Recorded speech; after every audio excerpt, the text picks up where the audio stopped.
손을 한번 이렇게 올리셔가지고 뒤로 뒷분 보이시나요? 뒤에 계신 분 보이시나요?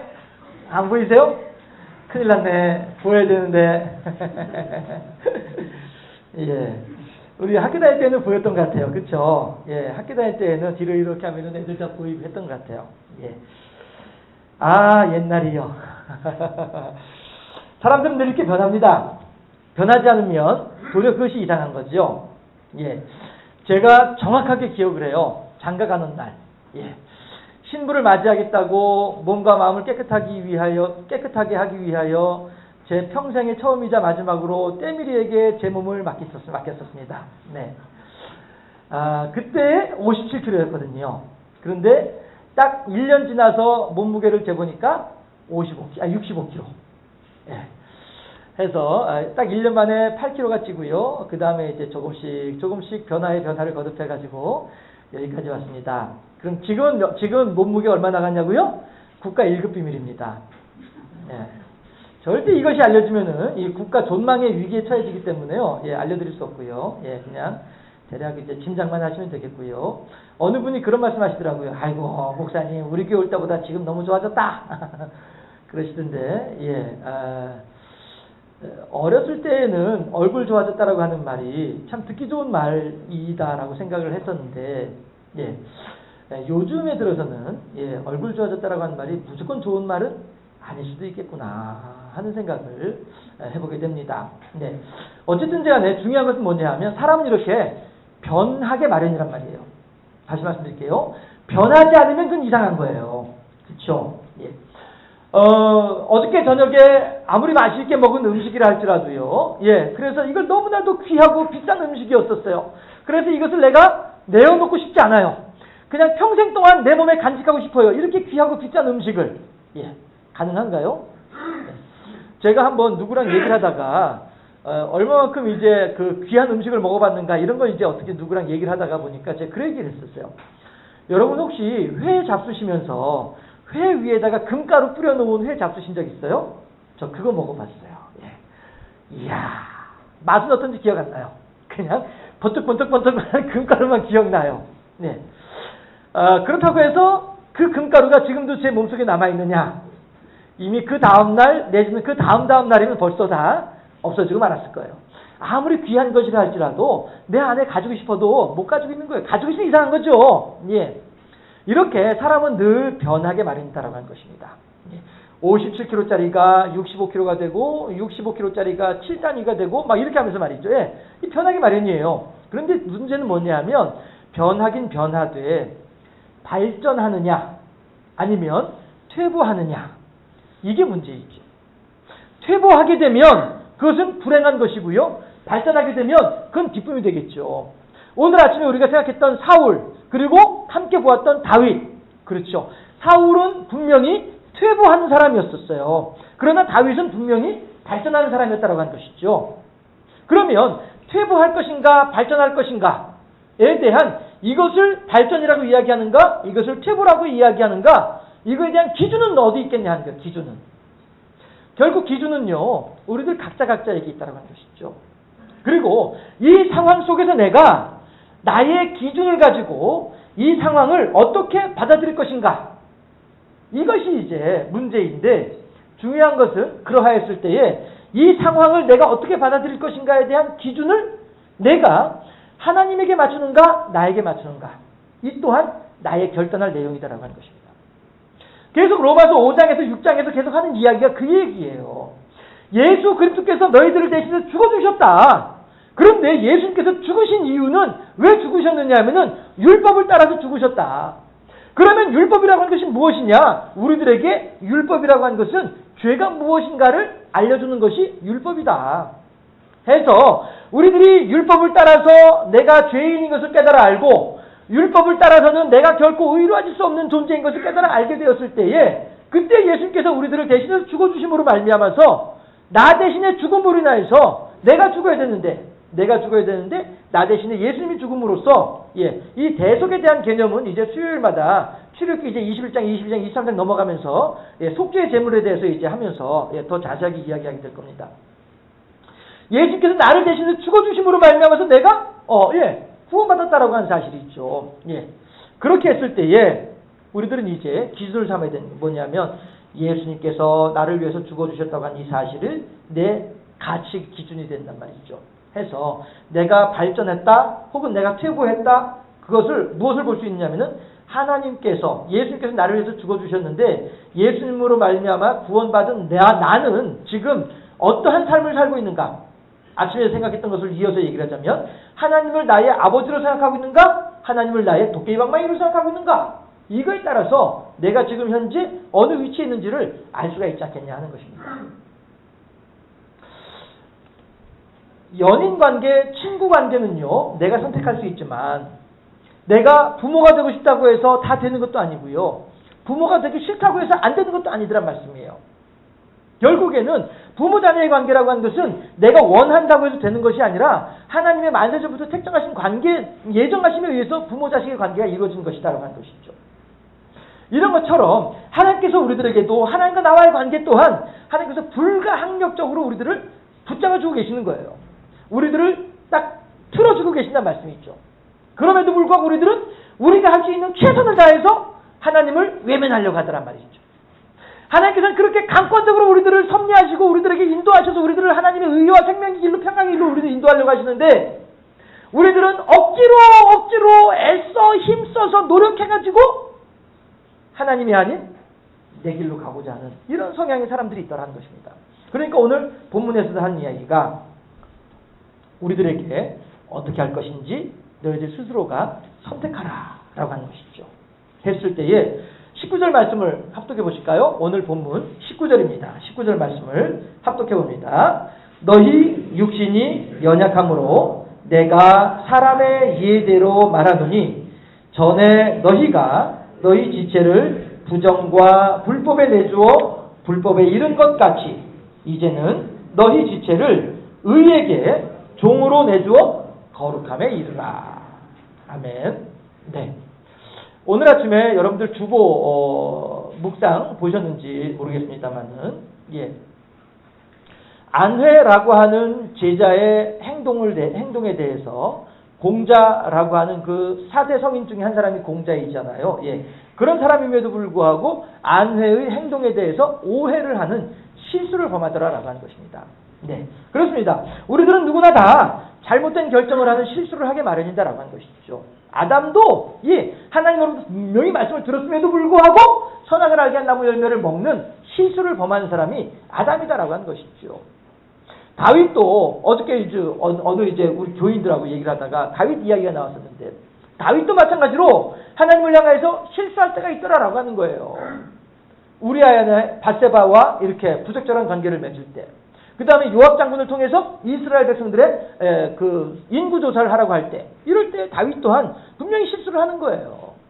누구나 실수를 할 수는 있습니다. 그렇지만 사울이라고 하는 사람은, 가룟유다라고 하는 사람은 실수를 했음에도 불구하고 그 실수에 대해서 하나님의 무한하신 은혜와 사랑을 경험을 하고 회개하고 돌이켜서 하나님께로 다시 나와서 이전에 행하던 악한 일과 추하고 더러운 모든 죄를 온전히 벗어버렸으면은 상관이 없었을 텐데, 사울이나 가룟유다나 이런 사람들은 이전에 행하던 악한 일들을 여전히 버리지 아니하고 여전히 그 범주 속에서, 여전히 그 한계 속에서 하나님을 불신한 채, 하나님의 무한하신 은혜와 사랑과 자비를 무시해버린 채 나는 이제 끝났다, 내 인생은 마지막이다라고 하는 스스로 좌절해버리고 마는 불신앙의 모습들을 가지고 있기 때문에 그 사람들은 어려운 거예요. 그러나 다윗이라고 하는 사람은, 베드로라고 하는 사람은 쓱가가는 거잖아요.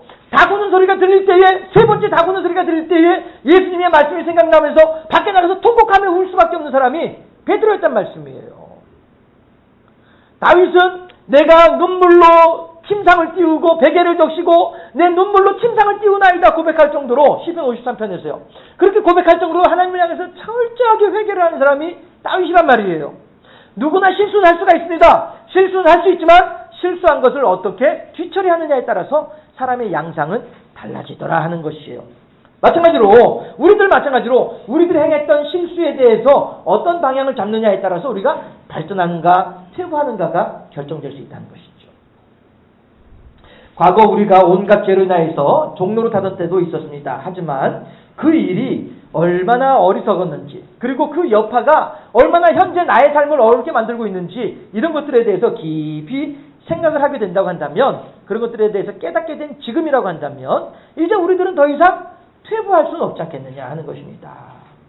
하나님께서 그렇게 우리들에게 발전할 것을 말씀하신 하나님께서 우리들에게 무엇을 요구하신다고요? 거룩함에 이르라. 따라하시죠. 시작. 거룩함에 이르라. 오늘 제목처럼, 오늘 본문의 말씀처럼 거룩함에 이르라라고 우리들에게 말씀하시는 거예요. 너희들이 갈 방향은 여기야. 알았지? 이 일만 따라오면 돼. 이 일만 오면은 아무 문제 없어. 흔히 하는 말로 남자는 두 여자의 말만 들으면 된다면서요. 차 안에서는 내비양의 말만 듣고 집에서는 아내의 말만 들으면은 그 인생에 잘못 가는 길이 없다. 이런 얘기들을 세간에서 한다라고 하더란 말이에요. 예, 이런 것처럼 우리가 초행길을 가면서도 불구하고 담대하게 그 길을 갈 수 있는 이유는 내비양이 너무나도 안 친절하게 우리들을, 너무나도 정확하게 우리들을 인도해 주잖아요. 예, 그러다가 혹이라도 길을 잘못 들게 되면 띵동 띵동 경로를 재탐색합니다. 그러고서는 한동안 이제 삐져가지고 말도 안 하다가 다시 또 500m 전방에서 우회전하세요. 이러면서 얘가 이제 마음을 풀고서 다시 또 우리들에게 안내를 해주고 말이죠. 내비양의 마음을 너무 아프게 하면 안 돼요. 말을 잘 들어줘야 돼요. 그래야 내비양이 신나가지고 안내를 잘 해줘요. 그런 것처럼 우리들 마찬가지로 하나님께서 우리들의 삶의 길을 인도하시는데 어디로 인도하신다고요? 거룩함에 이르도록 우리들을 인도하시더라 하는 것입니다. 우리의 나아갈 방향을 정확하게 짚어주고 계시는데 그것이 뭐라고요? 거룩함에 이르도록 하란 말이에요. 우리들의 삶의 방향을 하나님께서 말씀하신 거룩한 방향으로 우리들의 삶의 방향을 잡아라 라고 하시는 것입니다. 그러면 더 이상 죄에게 매여 죄의 종로를 타지 말고 은혜와 의의 선물을 넘치게 받는 하나님의 자녀로서 하나님께 영광 돌려드리는 거룩한 삶을 살도록 하라. 그러면 하나님께서 우리들이 원하시는 삶의 방향은 거룩한 삶인데, 그러면 어떻게 하면 거룩한 삶의 방향으로 우리들이 살아갈 수 있을 것인가? 본문 16절 말씀이에요. 본문 16절 말씀 한 번 더 합독해 보도록 하겠습니다. 16절 말씀. 너희 자신을 종으로 내주어 누구에게 순종하든지 그 순종함을 받는 자의 종이 되는 줄을 너희가 알지 못하느냐? 혹은 죄의 종으로 사망에 이르고 혹은 순종의 종으로 의에 이르느니라. 아멘. 이게 뭐예요?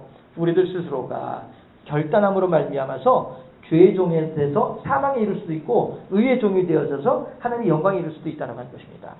가룟 유다 다시 말씀드리면요. 예, 가룟 유다에게는 얼마든지 회개할 수 있는 기회가 있었단 말이에요. 예수님께서 말씀하시기를 오늘 밤에 너희들 가운데 한 사람이 나를 팔 것이다.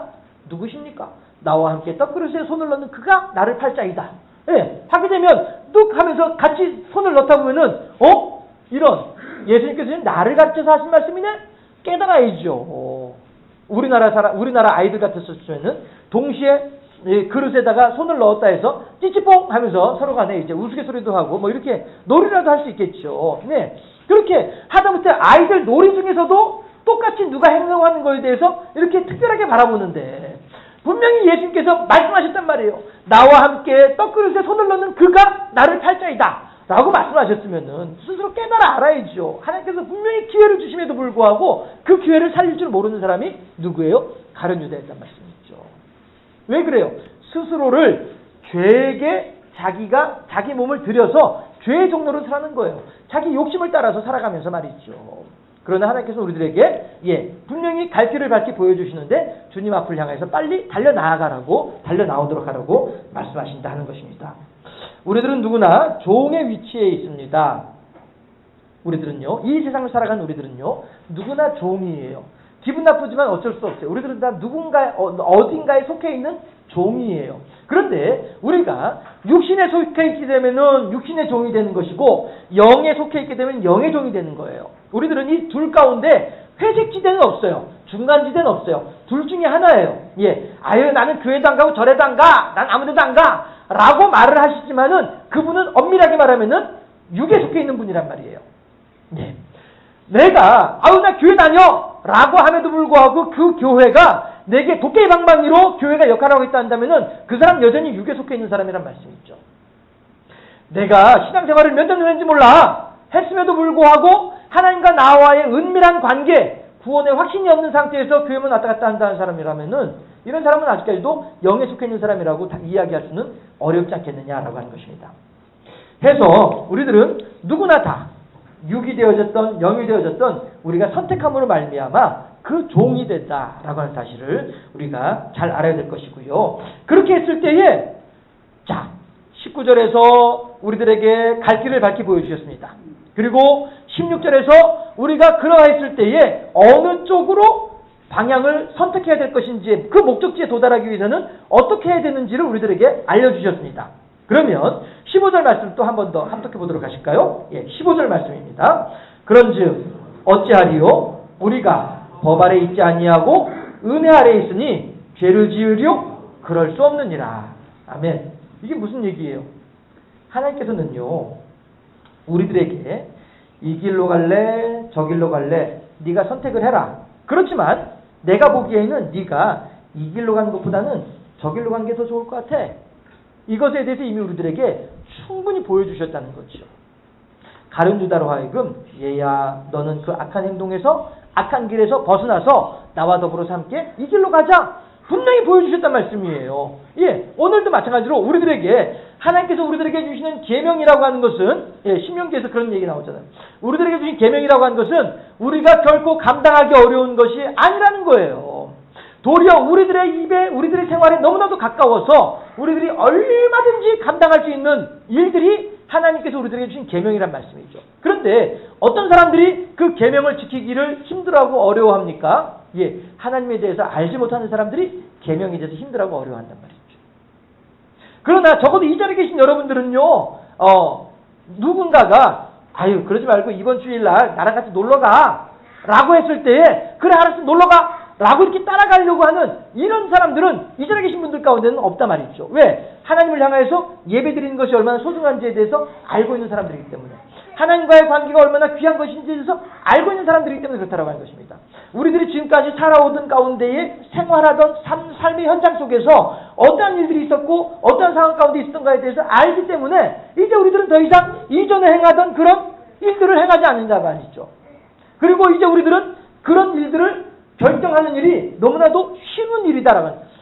어떤 사람은 술을 끊기가 그렇게 어려워요. 알코올 중독자들은. 참 희한해요. 아니 참 저 사람 말이야. 그 술 먹으면서 말이야 그 괴로워가지고 힘들어하면서 뭐 이렇게 술을 마시는지 모르겠다고. 우리들은 그렇게 생각할 수밖에 없지요. 하지만 그 사람들은요 이미 술에 대해서 절제해야 되겠다라고 생각하는 뇌세포 자체가 망가져버리고 말았어요. 그래서 술에 대해서 내가 참아야 돼. 더 이상 술을 마시면 안 돼. 라고 하는 생각조차도 할 수 없는 만큼 뇌세포가 그 부분의 뇌세포가 망가져버리고 말았어요. 조절 능력을 가지고 있는 뇌세포가 없어져버리고 말았어요. 그러니까 그 사람들은 여전히 자기 죽는 줄도 모르고 여전히 술 가운데 빠져가지고 술 먹으면서 지내고 있는 거예요. 그러면서 내 술 먹을 게 너무 힘들어 괴로워. 그러면 또다시 술 마시는 거예요. 왜? 술을 안 마신 게 더 괴로우니까. 그렇게 하다가 술 때문에 그 인생이 망가지고 마는 거다라고 하는 것이죠. 개가 토한 곳으로 돌아가는 이유는요. 내가 이 토한 것이 얼마나 더러운지에 대해서 알지 못하기 때문에 다시 토한 곳으로 가가지고 그걸 먹는 것이 이게 어리석은 사람들의 어떤 그 삶의 모습이다라고 하는 것이죠. 우리가 하나님의 넘치는 은혜를 받았음에도 불구하고 다시 죄의 종이 되는 것은 왜냐하면 나 스스로가 하나님의 사랑에 대해서 미처 모르고 있기 때문이다 하는 것입니다. 그렇지만 그 하나님의 사랑을 알게 되면 그 하나님의 사랑을 깨닫게 되면 하나님의 계명을 지키는 일은 너무나도 쉬워지더라라고 하는 것이죠. 해서 우리들은 모두가 하나님의 크신 사랑을 마음에 깊이 간직하면서 하나님의 간절한 우리들을 향한 간절한 소망이 어떠한지를 우리가 마음에 깊이 생각하면서 그래요 하나님 나를 사랑하여 주시고 내게 온갖 은혜를 베풀어 주시며 내게 온갖 복을 더하시는 하나님께서 내게 이것을 원하신다라고 말씀을 하시니 저 자신이 이 길을 가는 것이 이 길을 따라서 하나님을 향하여 나아가는 이것이 제게는 너무 고역이 아니라 너무나도 쉬운 일이 되는 줄로 믿습니다. 라고 고백할 수 있어야 되겠다는 것이죠. 폴리캅이라고 하는 한 번씩 제가 자주 인용하는 교부 가운데 한 분이 계시는데 이분이 얼마나 인품이 훌륭하신 분인지 황제조차도 이 훌륭한 인품의 어른을, 사람을, 현인을 죽이는 것이 너무 아쉬운 거예요. 그래서 황제가 폴리카프에게 하는 말이, 여보시오, 당신이 한 번만 예수님을 믿지 않는다라고 한 번만 얘기를 하면 당신이 마음속으로 어떠할지 몰라도 아무튼 이제 이 원형 경기장 안에 서 있는 이 사람들 앞에서 한 번만 당신의 본 마음은 어떠할지 몰라도 아무튼 그냥 겉으로만 말만으로도 내가 더 이상 예수를 믿지 않겠다라고 하는 말 한마디만 해주면 내 당신 안 죽일게. 나도 당신 죽이는 거 너무 아까워. 당신같이 훌륭한 현자를, 당신같이 훌륭한 사람을 내가 죽게 만드는 것이 너무나 아쉬워. 그러니까 내 황제로서 내가 부탁할게. 한 번만 내가 예수님을 안 믿는다라고 한 번만 좀 얘기를 해. 그럼 내가 그것을 핑계거리 삼아서 내가 당신 안 죽일게. 라고 황제가 도리어 부탁을 할 정도의 그런 사람이 폴리카프였단 말이에요. 그런데 이 어른이 폴리카프 뭐라고 얘기를 했냐면, 내가 지금 80 넘게 살았는데 80 넘게 살아오는 동안에 하나님은 한 번도 나를 실망시킨 적이 없다 이거예요. 그런데 내가 앞으로 살면 얼마나 더 산다고, 곧 몇 년 더 살기 위해서 내 평생 동안 나를 실망시키지 않은 하나님을 내가 실망시킬 수 없지 않겠는가, 이렇게 말을 했다는 거죠. 그리고서 그 폴리카프는 화형 당하는데 이제 자기 몸을 묶으려고 병사들이 불 붙이기 전에 몸을 묶으려고 하니까 또 뭐라고 얘기를 하냐면은 병사들처럼, 여보시오, 내 몸을 묶을 필요가 없소이다. 나는 내 몸이 불에 타는 고통 중에서도 하나님께서 나를 지켜주실 줄 아니까 내 몸을 묶을 필요가 없소이다. 이렇게 얘기를 하더라는 거예요. 저는 그 이야기를 이렇게 읽으면서 나는 어떠할까? 과연 나는 뭐라고 얘기를 할까? 내가 만약에 그 자리에 있었다고 한다면 나는 어떻게 대답을 했을까? 이런 거 많이 생각해 보게 되더란 말씀이에요. 그런데 그분은 어째서 그렇게 이야기할 수 있었으며 어째서 그렇게 담담하게 그 일들을 감당해낼 수 있었겠는가 하는 거예요. 하나님께서 우리들에게 무엇을 원하시는지, 그리고 그 원하는 방향으로 우리들을 인도하기 위해서 어떻게 가르쳐주고 계시는지, 그리고 그 길을 넉넉히 나아갈 수 있도록 어떻게 우리들에게 힘을 베풀어주고 계시는지, 이런 것들을 잘 알고 있던 사람이 폴리카프 아니었겠느냐 하는 것이죠.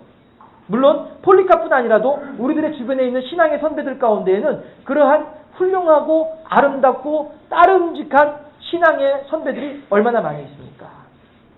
우리들은 그러한 하나님의 사랑 앞에서 더욱더 감사하며 겸손하게 우리들도, 그래요, 알았어요 하나님, 제가 하나님의 뜻을 따라서 하나님께 순종하는 삶을 살기로 소망합니다 라고 우리들이 고백할 수 있어야 되지 않겠는가 하는 것입니다. 마지막으로 본문 17절, 18절 함께 합독하도록 하겠습니다. 17절, 18절을 함께 합독합니다. 17절 말씀. 하나님께 감사하리로다. 너희가 본래 죄의 종이더니 너희에게 전하여 준 바 교훈의 본을 마음으로 순종하여 죄로부터 해방되어 의에게 종이 되었느니라. 아멘. 이 로마서 6장 17절 18절 말씀만큼 우리들에게 분명하게 나는 더 이상 죄의 종로로 탈 사람이 결코 아니라 의의 종로로 살 사람이며 하나님과 더불어서 생명과 평안의 삶을 살아갈 사람이다 라고 하는 것을 분명하게 우리들에게 말씀해주고 있는 구절이 또 어디에 있겠는가 하는 것입니다. 내 생각에 나는 여전히 믿음도 부족한 것처럼 여겨질 수 있습니다. 또 내 생각에 나는 하나님에 대해서 많이 아는 것 같지도 않은 그런 사람으로 보여질 수도 있습니다. 내 생각에는 이거 뭐 예배당이라고 왔다 갔지만서도 이거 뭐 물에 물 탄 듯 술에 술 탄 듯 아무것도 아닌 것 같기도 하고 말이야. 이래가지고 뭐 예배당 교회 다녀봐야 뭔 소용이 있을지 모르겠어 라고 하는 생각이 드는 사람일 수도 있을 것입니다. 하지만 하나님께서는 우리들이 지금 어떠한 사정과 형편에 있던지 이것이 중요한 것이 아니고, 오늘 로마서 6장 15절에서 19절에 있는 말씀을 통해서 우리들에게 이 길로 오면 된다라고 우리들을 독려하고 계시더라 하는 거예요. 이 길로 오면 된다라고 하면서 우리들을 격려해주고 계시더라 하는 거예요. 이 길로 오면 되니까 아무 걱정하지 마라 라고 하면서 자꾸 우리들을 이렇게 부추겨주고 계신다라고 하는 거예요. 사기꾼들은 우리들의 마음을 부추겨서 우리들의 주머니의 것을 자기의 것으로 옮겨가려고 하는 것이 사기꾼들이지만, 하나님께서는 우리들의 마음을 부추겨서 우리들로 하여금 하나님의 것이 있는 곳으로 데려가기 위한 것이 하나님의 마음이다 하는 것입니다. 하나님께서 우리들을 응원해 주시고 하나님께서 우리들을 지지해 주시고 우리들을 격려해 주시면서 우리들에게 힘을 내봐, 조금만 더 해봐, 할 수 있다니까, 얼른 오래니까 돌봐주실 때에 이 하나님의 부르심을 따라서 하나님께 더욱더 큰 영광 돌려드리며 은혜와 의의 선물을 넘치도록 받는 복된 하나님의 일꾼들로 하나님의 사람으로 세워지는 우리 모두가 되어주시기를 주님의 이름으로 축원합니다. 기도하겠습니다.